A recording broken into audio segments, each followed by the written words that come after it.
my goals or my achievement, whose results are also described.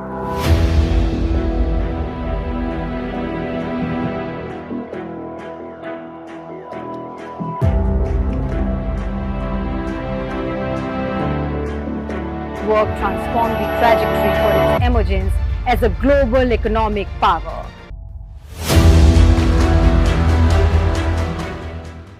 नमस्कार, antique viral के नए episode में आपका स्वागत है। आज तक कितने सिखों को आपने भीख मांगते देखा है? हमारा दावा है कि बहुत कम ऐसे सिख होंगे जो भीख मांगकर गुजर बसर करते हैं। जानते हैं ऐसा क्यों? ऐसा इसलिए है क्योंकि पूरी सिख कौम गरीबी को अपना सबसे बड़ा दुश्मन मानती है। वो छोटे से छोटा काम कर लेंगे, लेकिन भीख मांगना उन्हें मंजूर नहीं।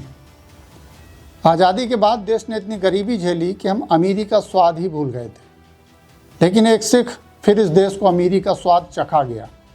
हम बात कर रहे हैं पूर्व प्रधानमंत्री डॉक्टर मनमोहन सिंह की, जो अब हमारे बीच नहीं है।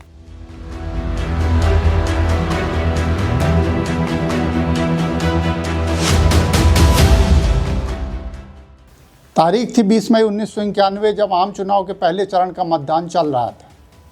मंडल और कमंडल का ध्रुवीकरण हो चुका था। पीएम के चेहरे को लेकर वोटरों के बीच बहस छिड़ी हुई थी। मंडल समर्थक एक बार फिर वीपी सिंह को गद्दी देने के मूड में थे, तो कमंडल वाले अटल या आडवाणी को नए पीएम के रूप में देख रहे थे। कांग्रेस का नाम लेने वाला कोई नहीं था, लेकिन अगले ही दिन एक ऐसी घटना घटी जिसने पूरा चुनाव ही बदल दिया।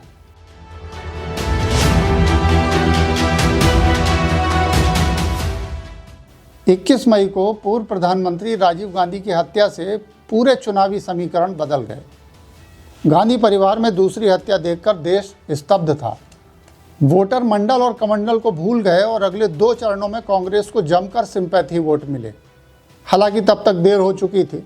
राजीव गांधी की हत्या से पहले 211 सीटों पर चुनाव हो चुके थे, जिसमें कांग्रेस का प्रदर्शन बेहद खराब था।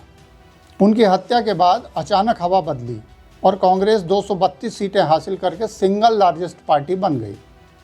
नरसिम्हा राव की लीडरशिप में कांग्रेस ने अल्पमत की सरकार बनाने में सफलता हासिल कर ली। अविश्वास प्रस्ताव में भी कांग्रेस ने झारखंड मुक्ति मोर्चा और जनता दल के कुछ सांसदों को अपने पक्ष में ले लिया।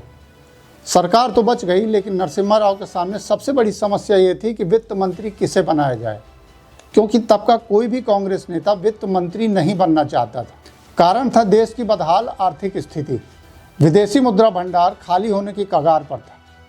कर्ज इतना बढ़ चुका था कि यदि समय रहते नहीं चुकाया जाता तो डिफाल्टर घोषित होने की संभावना थी। जब कांग्रेस का कोई भी नेता फाइनेंस मिनिस्ट्री लेने के लिए तैयार नहीं हुआ, तब नरसिम्हा राव ने इकोनॉमिक्स के धुरंधरों को ढूंढना शुरू किया। उन्होंने सचिवालय से पूछा कि क्या देश में ऐसा कोई टेक्नोक्रेट नहीं जो हमें इस संकट से बाहर निकाल सके। तमाम अर्थशास्त्रियों के प्रोफाइल्स खंगाले गए। तब आरबीआई के गवर्नर रह चुके डॉक्टर मनमोहन सिंह का नाम सामने आया।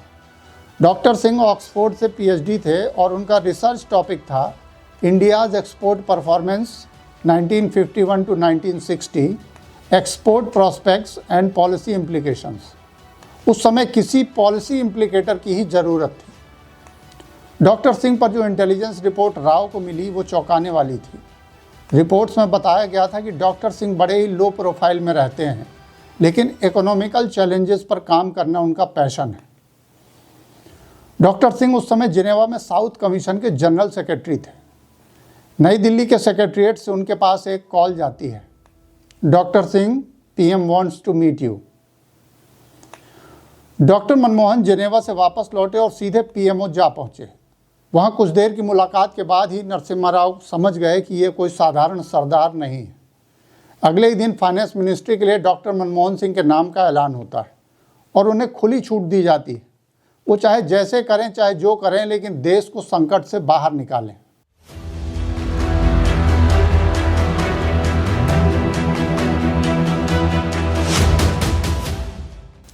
सरदार जी ने कुर्सी संभालते ही पंडित जवाहरलाल नेहरू के समय से चली आ रही सोशलिस्ट इकोनॉमी की सर्जरी शुरू कर दी। सोशलिस्ट इकोनॉमी मतलब इकोनॉमी का रशियन मॉडल। आज़ादी के बाद से भारत की इकोनॉमी रूस के मॉडल पर चल रही थी। सरकारों का सारा जोर पब्लिक सेक्टर पर था, प्राइवेट सेक्टर को अछूत माना जाता था। 1991 में पहला बजट पेश करते हुए जब सरदार जी ने कहा कि कोई ताकत उस विचार को रोक नहीं सकती जिसका समय आ गया हो।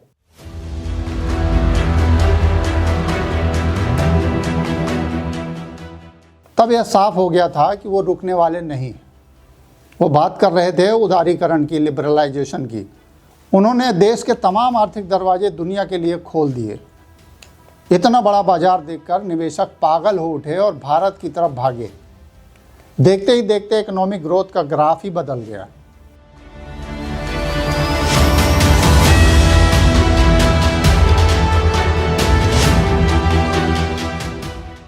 पाताल की तरफ जाती हुई इकोनॉमी जब आसमान की तरफ जाने लगी, तब दुनिया का ध्यान डॉक्टर मनमोहन सिंह की तरफ गया। डॉक्टर सिंह के पहले विकसित देशों ने भारत को जिंदा लाश मान रखा था, तो जो हीरा पीवी नरसिम्हा राव ने खोजा था वह 24 कैरेट का टंच हीरा निकला।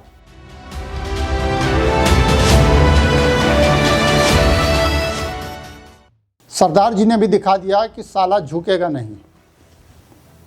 उसके बाद तो मनमोहन सिंह कभी रुके नहीं और कभी झुके नहीं। 2004 में पहली बार जब यूपीए के नेता के तौर पर पीएम पद की शपथ ली, तब भी उन्होंने अपनी इकोनॉमिक अप्रोच को जारी रखा। 2008 तक डॉक्टर मनमोहन समझ चुके थे कि देश अब वित्तीय संकट से तो बाहर निकल चुका है, लेकिन अब एक नया संकट सामने खड़ा है, और वो था बिजली का संकट।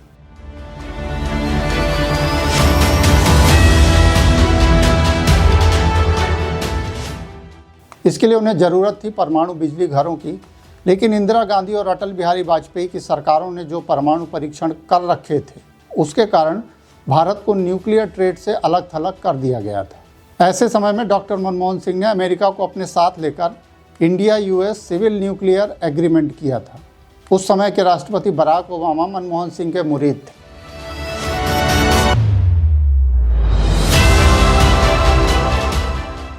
डॉक्टर मनमोहन सिंह की व्हाइट हाउस में इस तरह की प्रेजेंस को देखकर आप खुद अंदाजा लगा सकते हैं कि डॉक्टर मनमोहन की शख्सियत कैसी थी। The Prime Minister of the Republic of India.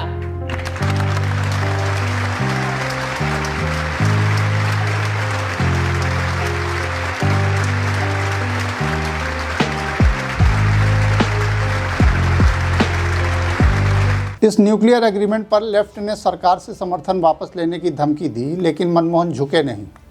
अंत में लेफ्ट को मनमोहन के सामने घुटने टेकने पड़े।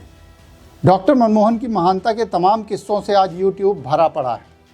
किसी को अंदाज़ा भी नहीं था कि डॉक्टर साहब के जाने के बाद लोग उन्हें इस तरह याद करेंगे, लेकिन डॉक्टर साहब को अंदाज़ा था। उन्होंने कहा था कि इतिहास मेरे प्रति मीडिया से अधिक दयालु रहेगा, और ठीक वैसा ही हो रहा है। Honestly believe that history will be kinder to me than the contemporary media.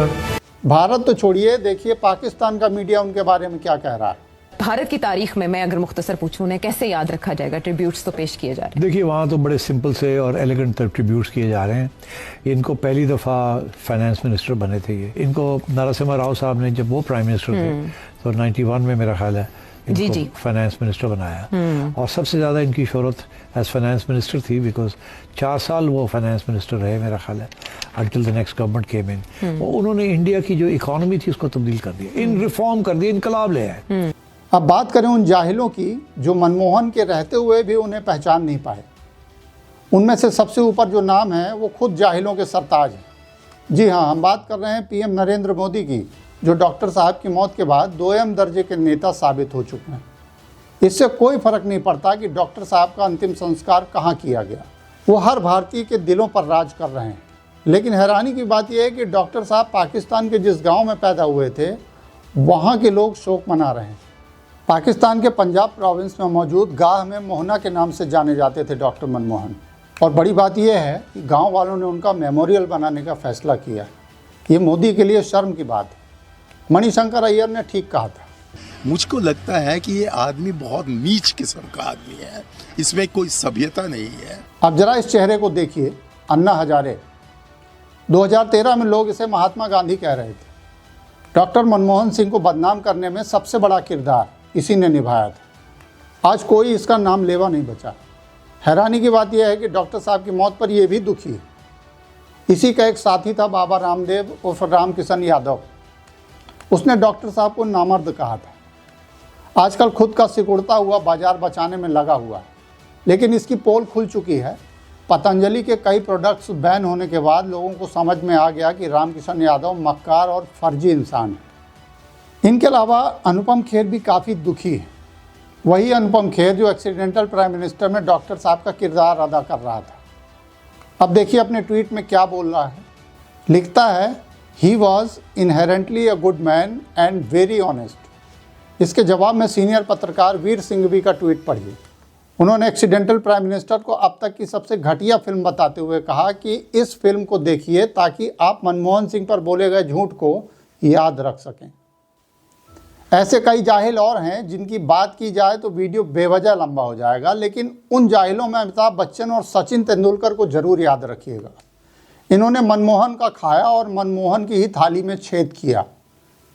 आप किस बात के लिए डॉक्टर मनमोहन सिंह को याद करते हैं, कमेंट बॉक्स में ज़रूर लिखें। वीडियो को शेयर करें और चैनल को सब्सक्राइब करें ताकि हमारे अपडेट्स आपको मिलते रहें। नमस्कार।